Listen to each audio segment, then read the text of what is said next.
Hello students, मैं doctor Vibha Dubey from DWT college Kanpur. आज हम लोग वेदांत दर्शन के बारे में चर्चा करेंगे। वेदांत दर्शन, जिसे कि अद्वैतवाद, अद्वैत दर्शन या उत्तर मीमांसा के नाम से भी जाना जाता है। वेदांत, जैसा कि इसके नाम से ही समझ में आ रहा है, दो शब्दों से मिलकर बना है, वेद और अंत। यानी जहाँ पर वेदों का अंत होना शुरू हुआ, वहीं पर इस दर्शन का प्रारंभ हुआ। वेद, जैसा कि हम सभी जानते हैं, हमारे 4 वेद हैं, ऋग्वेद, यजुर्वेद, सामवेद और अथर्ववेद। ये चारों ही वेद सोर्स ऑफ नॉलेज हैं। वेदों में भी हम देखेंगे कि वेद को भी कई भागों में बांटा गया है, संहिता, ब्राह्मण और उपनिषद। संहिता यह पोइट्री फॉर्म में लिखी गई है और इसमें मंत्र आदि लिखे हुए हैं। ब्राह्मण प्रोस फॉर्म में लिखा गया है और इसका अंतिम भाग अरण्यक कहलाता है। और उपनिषद, इसमें चारों वेदों की आइडियोलॉजी आती है। ये जो वेद हैं, वेदांत दर्शन की अब हम बात करेंगे। वेदांत दर्शन की अनेक शाखाएं हैं, जिनको हम स्कूल ऑफ वेदांता भी कहते हैं। जैसे कि अद्वैत वेदांत, जिसको शंकराचार्य जी ने बताया, विशिष्टाद्वैत वेदांत, जिसे रामानुजाचार्य जी ने बताया, द्वैत वेदांत माधवाचार्य ने बताया, द्वैत अद्वैत वेदांत, जिसे निम्बकाचार्य ने बताया, शुद्ध अद्वैत, इसको भी निम्बकाचार्य जी ने बताया, और भेद अभेद वेदांत, जिसे चैतन्य महाप्रभु ने बताया। अब हम बात करेंगे हमारा जो पहला वेदांत है, अद्वैत वेदांत, जिसके बारे में ही हम यहाँ पर चर्चा कर रहे हैं।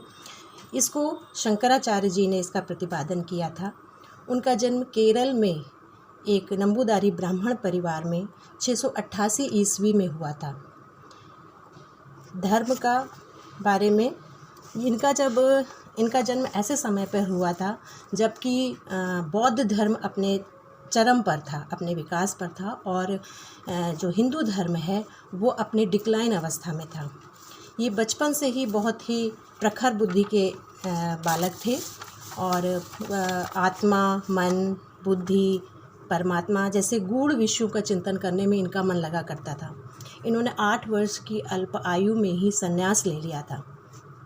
3 वर्ष तक ब्राह्मण और उपनिषद जैसे ग्रंथों का अध्ययन करने के बाद इन्होंने वेदांत दर्शन का प्रतिपादन किया था। 32 वर्ष की अल्पायु में ही 720 ईस्वी में इनका देहांत हो गया। इन्होंने संपूर्ण भारत में 4 मठों की स्थापना करी थी। पूर्व दिशा में पुरी में गोवर्धन मठ, उत्तर में बद्रिकाश्रम में जोशी मठ, पश्चिम की द्वारिका में शारदा मठ और श्रृंगेरी स्थान में श्रृंगेरी मठ। इनके द्वारा कुछ रचित साहित्य प्रमुख इस प्रकार हैं: तत्वबोध, आत्मबोध, सौंदर्य लहरी, देवी स्तोत्र, गणेश स्तोत्र, विष्णु सहस्रनाम आदि। अगर हम अद्वैत दर्शन की बात करें तो प्रमुख रूप से हम अद्वैत दर्शन के बारे में ये कह सकते हैं कि यह भारतीय दर्शन की वह विचारधारा है जो इस ब्रह्मांड को ब्रह्म द्वारा ब्रह्म से ही निर्मित मानती है और यह मानती है कि केवल ब्रह्म ही सत्य है और ये वस्तु जगत असत्य है। यह ईश्वर को ब्रह्म का साकार रूप और आत्मा को ब्रह्म का ही एक अंश मानती है। इनका मानना है कि मनुष्य जीवन का अंतिम उद्देश्य मोक्ष की प्राप्ति है और यह मोक्ष उसे ज्ञान योग द्वारा ही प्राप्त हो सकता है। यानी अगर हम बात करें कि इस जो दर्शन में मुख्य रूप से बात कही गई है, वो इसका जो एक ब्रह्म सूत्र है वो है ब्रह्म सत्यम जगन मिथ्या। यानी ब्रह्म ही सत्य है। ब्रह्म यानी ईश्वर और आत्मा दो अलग अलग चीज़ें नहीं हैं, ये दोनों एक ही हैं। जैसा कि आगे हम द्वैतवाद या और वादों में देखते हैं, वो आत्मा और ईश्वर को दो अलग चीज़ें मानते हैं, जबकि अद्वैत दर्शन में ईश्वर और आत्मा को एक ही माना गया है। वो भेद नहीं करते आत्मा में। आत्मा को ईश्वर का ही एक अंश मानते हैं, जो कि मनुष्य के शरीर में एक ईश्वर के अंश के रूप में रहती है, और माया का जब आवरण पड़ जाता है इस आत्मा के ऊपर तो व्यक्ति को इसका ज्ञान नहीं हो पाता है इस बात का। और जब सत्य का उसको ज्ञान हो जाता है तब वो इस जगत की जो सत्यता को जान लेता है, ज्ञान को प्राप्त कर लेता है, और तब ये अवस्था उसको मोक्ष की अवस्था कहलाती है, या उसको मोक्ष हम कह सकते हैं, मोक्ष प्राप्त हो जाता है। जब उसको ये इस बात का ज्ञान हो जाता है कि ईश्वर और आत्मा एक ही हैं, वो दो अलग नहीं हैं, और आत्मा जो हमारी है वो ईश्वर का ही एक अंश मात्र है। इसलिए प्रत्येक व्यक्ति उतना ही महत्वपूर्ण है, उतना ही सम्माननीय है जितना कि ईश्वर, क्योंकि प्रत्येक मनुष्य में ईश्वर का ही एक अंश आत्मा के रूप में विद्यमान है। अब हम ये तो अगर हम ये देखें कि जो वेदांत दर्शन है, इसमें दो मुख्य बातें प्रमुख रूप से कही गई हैं। एक तो कि ब्रह्म को प्रमुख स्थान दिया गया है और आत्मा को ईश्वर का ही एक अंश माना गया है, और इस आत्मा पर माया का, अहम का, अहंकार का जब आवरण पड़ जाता है तो उस कारण से व्यक्ति को इसका ज्ञान नहीं हो पाता है। और जब वो ये जान लेता है कि ब्रह्म और आत्मा एक ही हैं, तब वो ज्ञान प्राप्त करके मोक्ष प्राप्त करने के नज़दीक पहुंच जाता है। वेदांत दर्शन के 6 प्रमाण हैं: प्रत्यक्ष, अनुमान, उपमान, अर्थ प्राप्ति, शब्द और अनुपलब्धि। अब अगर हम ये कहें कि वेदांत दर्शन किन सिद्धांतों पर बना है, टिका है, या इतनी बातें जानने के बाद कुछ मुख्य सिद्धांत हैं उसके जिन पर इसका निर्माण है, तो वो इस प्रकार हैं। पहला है, ब्रह्म सत्य है और जगत मिथ्या, यानी ब्रह्म ईश्वर सत्य है और ये जगत मिथ्या से मतलब ये नाशवान है, ये सारी चीज़ें एक दिन नष्ट हो जाएंगी, लेकिन ब्रह्म या ईश्वर जो परमात्मा है वो सदैव रहेगा। दूसरा सिद्धांत है, ये ब्रह्मांड ब्रह्म द्वारा ब्रह्म से निर्मित है। ब्रह्म द्वारा ब्रह्म से निर्मित है, इसको हम एक उदाहरण से जान सकते हैं। एक उदाहरण हम जैसे चिड़िया और एक बकरी का उदाहरण लेते हैं। चिड़िया अपने घोंसले को बनाने के लिए तिनके और जो घास फूस है वो बाहर से लेकर आती है और अपना घोंसला बनाती है, जबकि मकड़ी जब अपना जाल बनाती है तो वो उसका द्रव्य उसके स्वयं से निकलता है, स्वयं से निकाल करके द्रव्य से अपने जाले का निर्माण करती है, उसमें जीवन पर्यंत रहती है और उसी में मोक्ष प्राप्त। इसी तरीके से हम ये कहें कि यह ब्रह्मांड ब्रह्म द्वारा ब्रह्म से निर्मित है। तीसरा सिद्धांत है, आत्मा ब्रह्म का ही अंश है।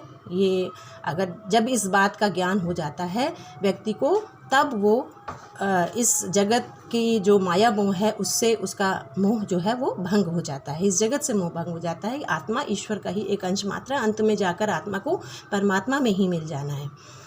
नेक्स्ट सिद्धांत है, मनुष्य अनंत ज्ञान और शक्ति का स्रोत है। मनुष्य के अंदर अनंत ज्ञान और शक्ति है, केवल माया का, अहम का, अहंकार का जो आवरण है, जब तक वो पड़ा रहता है तब तक उसको अपनी शक्ति का एहसास नहीं होता है। ये एहसास होने के बाद ही वो उस परम तत्व में विलीन होने के लिए तत्पर हो जाता है। नेक्स्ट है, मुक्ति के लिए ज्ञान आवश्यक है। मनुष्य अनंत ज्ञान और शक्ति का स्रोत है। अब आते हैं, मानव जीवन का अंतिम उद्देश्य मुक्ति है। जब उसको ये ज्ञान हो जाता है कि ये जगत नश्वर है, इसमें कुछ नहीं है, आत्मा जो है वो अंत में परमात्मा में ही विलीन होनी है, तब वह उसका अपने अंतिम उद्देश्य मुक्ति को, मोक्ष को प्राप्त करने के लिए तत्पर हो जाता है। मुक्ति के लिए ज्ञान आवश्यक है। ज्ञान यानी इस बात का ज्ञान होना कि ये संसार नश्वर है और ये संपूर्ण जो संसार है, वो ब्रह्मांड है, वो एक ब्रह्म के द्वारा निर्मित है। ये ज्ञान होना मुक्ति प्राप्त करने के लिए आवश्यक है। ज्ञान के लिए श्रवण, मनन, निधिध्यासन, यानी जो 3 विधियां प्रमुख रूप से शंकराचार्य जी ने बताई। जब हम ज्ञान को प्राप्त करने की बात करते हैं, ज्ञान से मतलब यहाँ उस ज्ञान से है जो कि परमात्मा से संबंधित, परमात्मा की जानकारी से संबंधित ज्ञान है। जब इस तरीके के गूढ़ विषयों को हमें जानने की आवश्यकता होती है, तब श्रवण, मनन और निधिध्यासन यानी सुनना, उस पर चिंतन करना, उस पर अमल करना, बार बार सोचना विचारना, इस तरीके की विधियों के द्वारा ही हम इस ज्ञान को, सर्वोच्च ज्ञान को प्राप्त कर सकते हैं। उत्तम श्रवण, मनन, निधिध्यासन के लिए चतुष्ट आवश्यक है। साधन चातुष्ट, जो कि विद्यार्थियों के लिए उन्होंने एक अनिवार्य एक विधि या एक अनिवार्य नियम बताया है शंकराचार्य जी ने। तो अगर श्रवण, मनन और निधिध्यासन करना है तो उसके लिए साधन चातुष्ट भी आवश्यक है। साधन चातुष्ट जिसमें 4 चीज़ें आती हैं। पहला है नित्य अनित्य वस्तु विवेक। नित्य यानी जो परमात्मा है, ब्रह्म है, ईश्वर है। अनित्य ये जो संसार है, ये नश्वर है, पदार्थ चीज़ें हैं। और वस्तु विवेक यानी इन सब वस्तुओं में विभेद विभेद करना, यानी ईश्वर में और इस नाशवान संसार में भेद करना और इस बात का ज्ञान उत्पन्न होना, पहला साधन चातुष्ट का पहला जो कहना चाहिए पहला भाग ये है। दूसरा है भोग विरक्ति, यानी लौकिक और पारलौकिक किसी भी तरीके की भोग की चीज़ों से विरक्ति होना। तीसरा है शम दमादि संयम। शम यानी जो हमारा मन है चंचल, दम यानी जो इंद्रियां हैं, और संयम यानी इन सबको, अपने मन को, अपनी इंद्रियों को, जितने भी हमारी मतलब चीज़ें हैं, जिन भोग विलास की चीज़ें, उन सब के प्रति अपने को नियंत्रण में रखना, ये तीसरा नियम है। और चौथा है मुमुक्षुकत्व। मुमुक्षुकत्व यानी मोक्ष की प्राप्ति के लिए तत्पर हो, यानी किसी भी विद्यार्थी के लिए साधन चातुष्ट का पालन करना, जब वो परम ज्ञान की प्राप्ति के लिए तत्पर है तो उसके लिए इन चार साधन चातुष्ट का पालन करना अनिवार्य है। अब हम आते हैं शिक्षा के उद्देश्य। शंकराचार्य के अनुसार वेदांत दर्शन के लिए उन्होंने जो कुछ विषय बताए थे, परा और अपरा विषय बताए हैं। परा से मतलब है जो कि लौकिक पारलौकिक जीवन से संबंधित है, और अपरा से मतलब है जो लौकिक जीवन या व्यवहारिक जीवन से संबंधित विषय हैं। तो परा और अपरा दोनों प्रकार के विषयों को उन्होंने पाठ्यक्रम में शामिल करने की बात कही है, क्योंकि व्यक्ति को व्यवहारिक जीवन के लिए तैयार करते हुए मोक्ष की प्राप्ति के लिए तत्पर करना, ऐसा वो मानते थे। तो इसका मतलब है कि वो लौकिक जीवन के लिए भी व्यक्ति को तैयार करने की बात करते हैं, और लौकिक जीवन के साथ साथ पारलौकिक जीवन के लिए भी उसको तैयार करना या आध्यात्मिक जीवन के लिए तैयार करना भी शिक्षा का उद्देश्य वो मानते थे। तो शिक्षा के उद्देश्य में उन्होंने प्रमुख रूप से शारीरिक विकास और शुद्धि पहला उन्होंने उद्देश्य माना है। दूसरा है मानसिक और बौद्धिक विकास। तीसरा माना है नैतिक और चारित्रिक विकास। चौथा है वर्ण के अनुसार योग्य व्यवसाय की शिक्षा। पांचवा उद्देश्य है इंद्रिय निग्रह, यानी इंद्रियों को संयम में रखना, इसकी उन्हें शिक्षा देना। और सिक्स्थ है आध्यात्मिक विकास, यानी हम देख रहे हैं कि लौकिक और पारलौकिक दोनों ही जीवन की तैयारी को ध्यान में रखते हुए उन्होंने शिक्षा के उद्देश्य निर्धारित करे हैं। और ये सारे ही उद्देश्य, यानी अपरा विद्या और परा विद्या, दोनों ही विद्या के जो उद्देश्य हैं वो बालक को एक सर्वोत्तम व्यक्ति के रूप में तैयार करने से संबंधित हैं। अब हम आते हैं शिक्षण विधियाँ। अगर इस तरीके के विषय होंगे तो श्रवण, मनन और निधिध्यासन, ये तो विधि उन्होंने पहले ही बताई है, हमने पहले भी देखा, उसको जाना कि जब हम गूढ़ विषयों का अध्ययन करने की बात करते हैं तो उसमें श्रवण, मनन और निधिध्यासन विधि ही प्रमुख रूप से उपयोगी होती है। इसके अतिरिक्त प्रश्नोत्तर विधि, तर्क विधि, व्याख्या, उपदेश, दृष्टांत विधि, कथोपकथन विधि आदि, इन सभी विधियों का भी उन्होंने प्रयोग करने के लिए कहा है। अब आते हैं पाठ्यक्रम, यानी जब इस तरीके का हमने उद्देश्य रखे हैं, जब इस तरीके के हमने विधियां रखी हैं, तो हम पाठ्यक्रम किस तरीके का वेदांत दर्शन में पढ़ाएंगे। उनका मानना था, शंकराचार्य जी का मानना था कि शिक्षा की पाठ्यचर्या में परा और अपरा दोनों ही पक्षों से संबंधित ज्ञान और क्रियाओं का समावेश किया जाना चाहिए। यानी परा मैंने पहले ही बताया आपको, जो कि आध्यात्मिक या अलौकिक जीवन, और अपरा मतलब व्यवहारिक जीवन। तो दोनों ही जीवन से संबंधित ज्ञान, यानी उसका ज्ञान देना विषयों का, और उससे संबंधित क्रियाएं, जिसमें पहला है व्यवहारिक ज्ञान।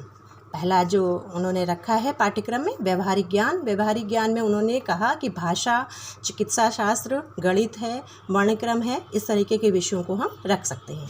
व्यवहारिक क्रियाएं, अब ज्ञान से संबंधित क्रियाएं, इसमें आसन है, व्यायाम, भोजन, ब्रह्मचर्य, ये रख सकते हैं। पारमार्थिक विषय में, जिसको कि हम परा कह रहे हैं, परा पाठ्यक्रम में, उसमें साहित्य है, धर्म दर्शन है, और पारमार्थिक क्रियाओं से संबंधित जब विषय हैं तो उसमें यम, नियम, आसन, प्राणायाम, प्रत्याहार, धारणा, ध्यान और समाधि, यानी ये क्रियाओं को शामिल करके ही आप पारमार्थिक ज्ञान की शिक्षा बच्चों को दे सकते हैं। अब आते हैं अनुशासन के कंसेप्ट पर। अनुशासन, शंकराचार्य जी का मानना था कि आत्म अनुशासन या स्व अनुशासन ही सर्वोत्तम अनुशासन होता है। और उनका कहना था कि जो बाल प्रकृति है वो 4 प्रकार की अवस्थाएं उसमें होती हैं। उन्होंने बाल प्रकृति में 4 प्रकार की अवस्थाओं का वर्णन किया है। पहला है क्षिप्त, क्षिप्त, दूसरा विक्षिप्त, तीसरा मुधा और चौथा एकाग्रता। क्षिप्त यानी यह वह अवस्था है जिसमें बालक इंद्रियों के अधीन होता है, यानी उस पर अपनी इंद्रियों पर कोई नियंत्रण नहीं होता है, जब उसका जो मन करेगा उसे करना है। दूसरी अवस्था है विक्षिप्त। यह वह अवस्था है जिसमें बालक का अपनी इंद्रियों पर थोड़ा नियंत्रण होता है, यानी कुछ हद तक वो थोड़ा बड़ा हो जाता है, समझने लगता है कब हंसना है, कब किस तरीके का हमें व्यवहार करना है। तीसरी अवस्था है मुधा, जिसमें कि बालक का अपनी इंद्रियों पर काफ़ी नियंत्रण हो जाता है, वो एक बड़ा समझदार बालक बन जाता है व्यक्ति के रूप में और उसका अपनी इंद्रियों पर काफ़ी हद तक नियंत्रण होता है। और चौथी अवस्था है एकाग्रता, जब बच्चे की इंद्रियां, मन, बुद्धि, अहंकार सभी पर आत्मा का नियंत्रण होता है, यानी पूरी तरीके से वो उसके कंट्रोल में होती हैं, तब ये एकाग्रता, ये अवस्था होती है। लेकिन अनुशासन के लिए पूरी तरीके से बच्चा स्वयं ही स्व अनुशासन या आत्म अनुशासन में रहने की जब सोचेगा तो वही सर्वोत्तम अनुशासन है, ऐसा उनका मानना था। अब हम बात करेंगे शिक्षक की, यानी शंकराचार्य जी के अनुसार शिक्षक का क्या कंसेप्ट था। वो गुरु को शिष्य का एक आध्यात्मिक पिता मानते थे। उनका कहना था कि गुरु ही वो माध्यम है जो शिष्य को मोक्ष के मार्ग पर ले जाता है। उनका कहना था कि गुरु के दो कार्य होते हैं, पहला तो शिष्य को व्यवहारिक जीवन के लिए तैयार करना और उसे मोक्ष प्राप्ति का मार्ग दिखाना, और दूसरा उसका जो काम है वो और भी महत्वपूर्ण है। इसमें वेदांती जो शिक्षक है वो शिष्य को प्रारंभ में यह उपदेश देता है कि त्वमसि, यानी तुम ब्रह्म हो, और जो शिष्य है वो तुम ही ब्रह्म हो, और शिष्य अंत में यह अनुभव करता है, यानी वो अवस्था आती जाती है शिष्य के साथ। जो शिक्षक है वो इतना तत्पर रहता है, इतना उसके साथ उसका मार्गदर्शन करता है कि अंत में वो अवस्था आती है कि शिष्य कहता है अहम ब्रह्मास्मि, यानी मैं हूँ ब्रह्म, यानी उस वो अवस्था को प्राप्त हो जाता है जब उसका ईश्वर से साक्षात्कार हो जाता है। तो अहम ब्रह्मास्मि यानी मैं ही ब्रह्म, यानी गुरु वास्तव में अगर कहा जाए तो यहाँ पर गुरु का जो पद है या उसकी उपयोगिता है वो बहुत ही महत्वपूर्ण है। बालक के साथ गुरु का जो साथ है वो एक आध्यात्मिक पिता की तरह, जिस तरीके से पिता अपने बच्चे को एक सही राह दिखाता है, एक सही मार्ग तक ले जाता है, उसका मार्गदर्शन करता है, वैसे ही एक आध्यात्मिक गुरु बच्चे को उस परम पिता परमेश्वर तक मिलाने का पूरा प्रयत्न करता है, उसको पूरी वो शिक्षा देता है। शिक्षार्थी की अगर हम बात करें तो शंकराचार्य जी का मानना था कि एक शिक्षार्थी को ज्ञान प्राप्त करने के लिए साधन चातुष्ट का पालन करना चाहिए और श्रवण, मनन, निधिध्यासन इस तरीके की सारी विधियों का अनुसरण करना चाहिए, और मोक्ष प्राप्ति के लिए उसे ब्रह्मचर्य का पालन भी करना चाहिए, जिससे कि वो जिस मार्ग के लिए, जिस चीज़ के लिए आया है या जिस चीज़ के लिए वो गुरु के समीप है उस कार्य को करने के लिए वो तत्पर हो जाए, वो उसमें सफल हो जाए। अब आते हैं विद्यालय। शंकराचार्य जी का मानना था कि उस युग में, शंकराचार्य जी के जो युग में जो व्यवहारिक ज्ञान है वो बच्चों को, व्यवहारिक शिक्षा की जो व्यवस्था थी वो घर में ही बच्चों को दी जाती थी, परिवार में और समुदाय में ही दी जाती थी, और आध्यात्मिक शिक्षा की जो व्यवस्था थी वो गुरुकुल में की जाती थी।